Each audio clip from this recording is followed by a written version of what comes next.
పిల్లల పెంపకంలో అమ్మ రోల్ అనేది చాలా ముఖ్యం. అంతేకాదు, అమ్మ అంటే ఒక రకంగా పిల్లల కోసం ఫస్ట్ స్కూల్, మొదటి పాఠశాలలాగా ఉంటారు. ఎప్పుడైతే ఒక బేబీ ఈ వరల్డ్ లోకి వస్తుందో దానికంటే 9 months ముందే మమ్మీ వూమ్ లో ఆ బేబీకి ఒక బంధం ఏర్పడుతుంది.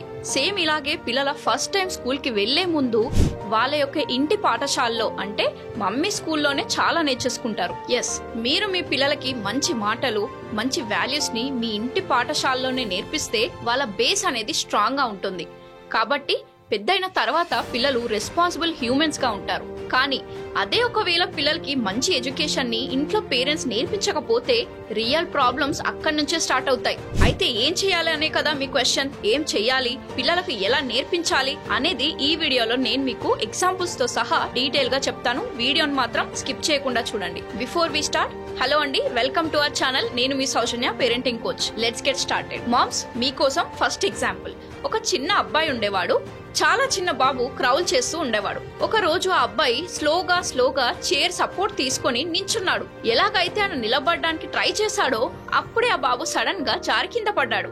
ఇదంతా వాళ్ళ మమ్మీ సోఫాలో కూర్చొని గమనిస్తూ ఉంటుంది. ఎప్పుడైతే ఆ బాబు కింద పడ్డాడో ఆమె గట్టిగా అరిచింది. ఎంతలా అంటే ఏమైపోయిందో అని ఆ బాబు కూడా భయపడ్డాడు. నెక్స్ట్ ఆ అబ్బాయి కూడా గట్టిగా కేకలు వేస్తూ ఏడవడం మొదలు పెట్టాడు.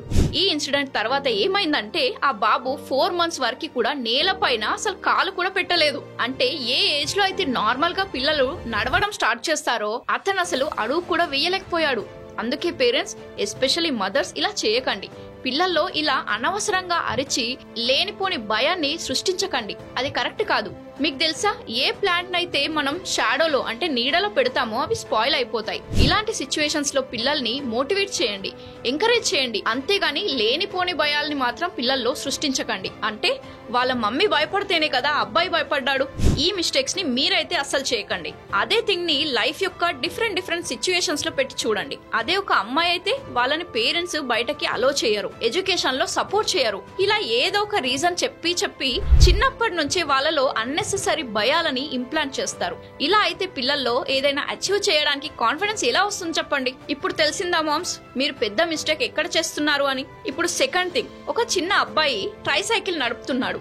లైక్ స్టైల్ గా గాగుల్స్ పెట్టుకొని ఒకవైపు ఫోన్ పట్టుకొని బ్యాడ్ వర్డ్స్ మాట్లాడుతున్నాడు. వాళ్ళ మామ్ అక్కడే ఉంది, నేబర్స్ తో మాట్లాడుతుంది, అంటే ఇంటి పక్కన వాళ్ళతో మాట్లాడుతుంది. వీడు అచ్చం వీళ్ళ డాడీ లాగే చేస్తాడు. వీళ్ళ డాడీ కూడా అంతే, బైక్ నడుపుతున్నప్పుడు సేమ్ ఇలాగే ఫోన్ మాట్లాడతాడు, ఇలానే తిడుతూ ఉంటాడు. సేమ్ వాళ్ళ డాడీ లాగానే మా అబ్బాయి కూడా అని వాళ్ళ మమ్మీ నేబర్స్ తో అంటూ ఉంది. ఇది కరెక్టేనా? ఇది ఏమైనా మెచ్చుకోదగ్గ ఒక గొప్ప అచీవ్మెంటా? పిల్లలు బ్యాడ్ థింగ్స్ చేస్తున్నప్పుడు వాళ్ళని ఆపే రెస్పాన్సిబిలిటీ ఎవరిది? వాళ్ళని డిసిప్లిన్ లో పెట్టే రెస్పాన్సిబిలిటీ ఎవరిది? మదర్సే పిల్లల్ని డిసిప్లిన్ గా ఉండడం నేర్పించకపోతే ఎలా చెప్పండి? ఫస్ట్ ఆ మామ్ ఆ అబ్బాయి వాళ్ళ ఫాదర్స్ కి చెప్పాలి, చూడండి మీరు ఇలా చేయకండి, పిల్లలు మీ నుంచి బ్యాడ్ థింగ్స్ నేర్చుకుంటున్నారు అని చెప్పాలి. వాళ్ళ ఫాదర్ కి తప్పును తప్పనే చెప్పాలి. అది ఎవరైనా సరే తప్పనే చెప్పాలి. పిల్లలకి మంచిని నేర్పించడం అనేది మమ్మీ యొక్క రెస్పాన్సిబిలిటీయే కదా. గుంపులో గోవిందలాగా అందరూ ఇలాగే చేస్తారు కదా, నేను కూడా ఇలాగనే చేస్తాను అని అంటే బ్లైండ్ గా ఉండకండి. పిల్లల్ని మంచి చెడు నేర్పించే రెస్పాన్సిబిలిటీ ఖచ్చితంగా పేరెంట్స్ దే కదా. చిన్నప్పటి నుంచే మీరు మీ పిల్లల చెడు అలవాట్లకి హ్యాపీ ఫీల్ అయిపోతే ఎలా చెప్పండి? ఇది కరెక్ట్ కాదు. ఇప్పుడు థర్డ్ ఎగ్జాంపుల్ చూద్దాం. 3 పిల్లలు ఆడుకుంటున్నారు. ఒక అబ్బాయి ఆడుకుంటూ కింద పడ్డాడు. ఈ విషయం ఒక నార్మల్ మదర్ చూసి ఆ అబ్బాయి దగ్గరకు వచ్చేసి, ఏమైంది నాన్న, లే, ఏం కాదు అని దగ్గరికి తీసుకుంటారు. ఇది నార్మల్. కానీ కొందరు ఓవర్ డ్రామాటిక్ మదర్స్ ఏం చేస్తారంటే, అరే రే, ఈ నేల నిన్ను పడేసింది కదా, ఈ నేల మంచిది కాదు, చీచి దాన్ని కొడదాముండు, ఈ టేబుల్ ని కొడదాముండు, కొట్టు అని అంటూ ఉంటారు. ఇది చూసి మిగతా పిల్లలు కూడా బ్యాడ్ నేల అంటూ షూస్ తో తన్నడం, బ్యాట్ తో కొట్టడం ఇవన్నీ చేస్తారు. Is this correct? ఇక్కడ మిస్టేక్ ఎవరిది? ఫస్ట్ అది చెప్పాలి కదా.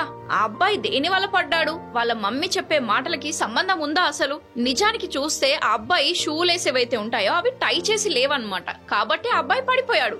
మిస్టేక్ ఎవరిది అని పిల్లలకి నేర్పించాలి. అంతేగాని అదే ఫ్యూచర్ లో అన్ఫార్చునేట్లీ ఏదైనా పెద్ద ఇన్సిడెంట్ కూడా జరగవచ్చు కదా. అందుకే పిల్లలకి కేర్ఫుల్ గా ఆడుకోవాలని చెప్పండి. ఈ థింగ్స్ పిల్లలకి వాళ్ళ మదర్సే నేర్పించాలి. వేరే వాళ్ళ మీద బ్లేమ్ వేయడం, ఇది మంచిది కాదు, అది మంచిది కాదు అని నేర్పించే బదులు మిస్టేక్ ఏంటి, లాజిక్ తో సహా చెప్తేనే కదా పిల్లలు నేర్చుకుంటారు. కొందరు మదర్స్ ఏమంటారంటే, మా పిల్లలు ఇతరులని కొడుతున్నారు, అటాక్ చేస్తున్నారు కూడా అని అంటారు. ఈ కొట్టడం అనే ఫీలింగ్ పిల్లల్లో ఎలా వచ్చింది అంటే ఇండైరెక్ట్లీ మదర్స్ నుంచి అని చెప్పవచ్చు. నేలని కొట్టండి, సోఫాను కొట్టండి అంటూ కొట్టడం ఇలా మీరే కదా నేర్పించారు. అందుకే పిల్లలకి ఏదైనా చెప్పే ముందు దాని అవుట్కమ్ ఎలా ఉంటుందో అని కూడా ఆలోచించాలి ఒకసారి. మీ మాటలు మీ పిల్లల్ని ఎలా ఇన్ఫ్లుయెన్స్ చేస్తాయి అనేది మీరు మీ పిల్లల ప్లేస్ లో ఉండి ఆలోచించండి. నెక్స్ట్ 4th పాయింట్, ప్రతి పేరెంట్ కి వాళ్ళ పిల్లలంటే చాలా వాల్యుయబుల్ అండ్ ప్రీషియస్ గా ఉంటారు. మీరు వర్కింగ్ మదరా? Very good. లేదా మీరు మీ పిల్లలకి మంచి స్కూల్లో జాయిన్ చేశారా? చాలా మంచిది. పిల్లలకి అన్ని బెస్ట్ ఇస్తున్నారు, మంచి బట్టలు, ఇంట్లో పిల్లల్ని చూసుకోవడం కోసం సర్వెంట్స్ ని లేదా మేడ్స్ ని పెట్టారు, చాలా మంచిది. కానీ మీరు మీ పిల్లలకి టైం ఇవ్వడం కూడా అంతే ఇంపార్టెంట్. మీరు ఈ వరల్డ్ లో ఉన్న అన్ని ఫెసిలిటీస్ ని మీ పిల్లలకి ప్రొవైడ్ చేయండి, కానీ మీరు మీ పిల్లలకి టైం ఇవ్వకపోతే ఫ్యూచర్ లో మీరే బాధపడాల్సి వస్తుంది. మీ పిల్లలకి టైం ఇవ్వండి, వాళ్ళతో క్వాలిటీ టైం ని స్పెండ్ చేయండి. ఊరికే ప్రతిసారి మమ్మీ మీకోసమే జాబ్ చేస్తుంది కదా, నా దగ్గర టైం ఎక్కడుంది అని పిల్లలకి ఒక టాంటింగ్ లేకపోతే ఒక ఎక్స్క్యూజ్ లాగా చెప్పకండి. మీరు వర్కింగ్ మామ్ అయితే పిల్లల కోసం కంపల్సరీ టైం పెట్టాల్సి ఉంటుంది. ఎందుకంటే మీ పిల్లలకి అందరికంటే మీ ఇంపార్టెన్స్ ఎక్కువ ఉంటుంది కాబట్టి. వర్కింగ్ మదర్స్ తమ లైఫ్ ని ఎలా బ్యాలెన్స్ చేసుకోవాలో నేను ఆల్రెడీ ఈ వీడియోలో చెప్పాను, ఛానల్లో ఉంటుంది, తప్పకుండా వెళ్ళి చూడండి. ఒక రోజు ఒక అమ్మాయి డైరెక్ట్ గా వాళ్ళ మమ్మీకి ఒక క్వశ్చన్ అడిగింది, మమ్మీ నువ్వు డబ్బు నిండి ఉన్న ఒక బ్యాగ్ ని మన పని మనిషి దగ్గర వదిలేసి వెళ్తావా అని. అప్పుడు మమ్మీ, నేనేమైనా పిచ్చిదాన్నా, డబ్బుతో నిండి ఉన్న ఒక బ్యాగ్ ని ఎవరైనా పని మనిషి దగ్గర పెట్టి వెళ్తారా? నేనైతే అస్సలు వదలను అని అంటారు. అప్పుడు వాళ్ళ డాటర్ ఇన్నోసెంట్ గా అంటుంది, నన్నెందుకు వదిలి వెళ్తున్నావు మమ్మీ మరి అని. అర్థం చేసుకోండి, మీరు వర్కింగ్ మామ్ అయినా లేదా ఇంట్లో ఉండే మామ్ అయినా సరే పిల్లలతో టైం ని స్పెండ్ చేయండి దయచేసి. 5th పాయింట్, ఈ లోకంలో ఒక అమ్మే తన పిల్లలకి మంచి సంస్కారాలు నేర్పించగలరు. ఇంకెవ్వరూ పిల్లలకి మంచి వాల్యూస్ ని అసలు నేర్పించలేరు. ఫర్ ఎగ్జాంపుల్, రోజు మార్నింగ్ ఇంటి ముందు చెత్త కలెక్ట్ చేయడానికి స్వచ్ఛ ఆటోస్ వస్తాయి కదా, ఇలానే ఒక ఇంటి ముందు ఆ బండి ఆగినప్పుడు ఒక అబ్బాయి, అమ్మా చెత్తోడొచ్చాడు చూడు అని అంటాడు. అప్పుడు వాళ్ళ మమ్మీ, మై డియర్ సన్, చెత్త మనం వేస్తాం, వారు చెత్త క్లీన్ చేస్తారు, కాబట్టి వాళ్ళని సఫాయి వాళ్ళ లేకపోతే శానిటేషన్ స్టాఫ్ లేకపోతే స్వచ్ఛత సిబ్బంది అని పిలవాలి అని అంటారు వాళ్ళ మదర్. చూసారు కదా, అంటే ఇండైరెక్ట్ వేలో అందరికీ కూడా రెస్పెక్ట్ ఇవ్వాలి అని ఆ మదర్ నేర్పిస్తుంది. ఇప్పుడు మన 6th ఎగ్జాంపుల్. ఇందులో నేను మీకు ఒక స్టోరీ చెప్తాను, జాగ్రత్తగా వినండి. ఒక 10 సంవత్సరాల అబ్బాయి ఉండేవాడు. సడన్ గా ఒక రోజు ఏదో రీజన్ వల్ల అతని మామ్ చనిపోయారు. కాబట్టి వాళ్ళ ఫాదర్ రెండో పెళ్లి చేసుకుంటారు. పెళ్లి తర్వాత ఆ పర్సన్ వచ్చి వాళ్ళ అబ్బాయికి అడుగుతాడనమాట, మీ కొత్త మమ్మీ ఎలా ఉందిరా అని. అప్పుడు ఆ అబ్బాయి అంటాడు, డాడీ పాత మమ్మీ చాలా అబద్ధాలు చెప్తుండే నాతో, కానీ కొత్త మమ్మీ నిజమే చెప్తుంది అని అంటాడు. అదేంటి వీడు ఇలా అంటున్నాడు అని వాళ్ళ ఫాదర్, రీజన్ ఏంటి చెప్పు అని అబ్బాయికి మళ్ళీ క్వశ్చన్ చేస్తే ఆ అబ్బాయి ఏమంటాడో తెలుసా, డాడీ పాత మమ్మీ నేను అల్లరి చేసినప్పుడు నువ్వు అల్లరి చేస్తే నేను నీతో మాట్లాడను, నీకు అన్నం పెట్టను అని చెప్తూ ఉండే, కానీ 2 నిమిషాలకే నాతో మాట్లాడేది, మళ్ళీ నాకు తినిపించేది, నాతో మళ్ళీ నార్మల్ గానే ఆడుకుంటుండే. కానీ ఇప్పుడు ఈ కొత్త మమ్మీ నీతో మాట్లాడను, నీకు అన్నం కూడా పెట్టను అని నిన్న మార్నింగ్ నాతో చెప్పింది.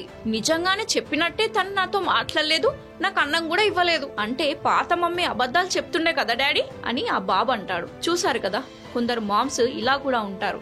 నేను చెప్పేది ఏంటంటే, యాజ్ ఎ మదర్ గా మీకు ఒక రోల్ దొరికింది. దేవుని ఇంకో రూపమే అమ్మ.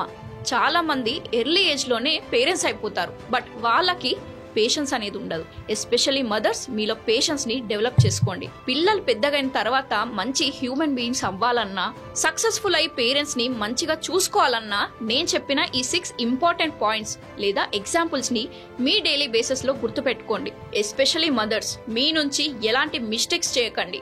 ఎందుకంటే పిల్లలు ఏదైనా తప్పు చేస్తే అందరూ వచ్చి ఫస్ట్ మదర్స్ నే బ్లేమ్ చేస్తారు. దీనిపైన మీ అభిప్రాయం ఏంటో కింద కామెంట్స్ రూపంలో తప్పకుండా తెలియజేయండి. మీ కామెంట్స్ నేను తప్పకుండా చదువుతాను.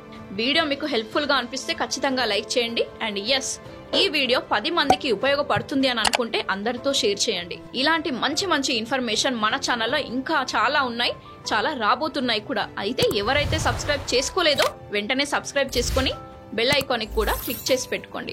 వీడియోని ఎండ్ వరకు చూసినందుకు థ్యాంక్ యూ సో మచ్.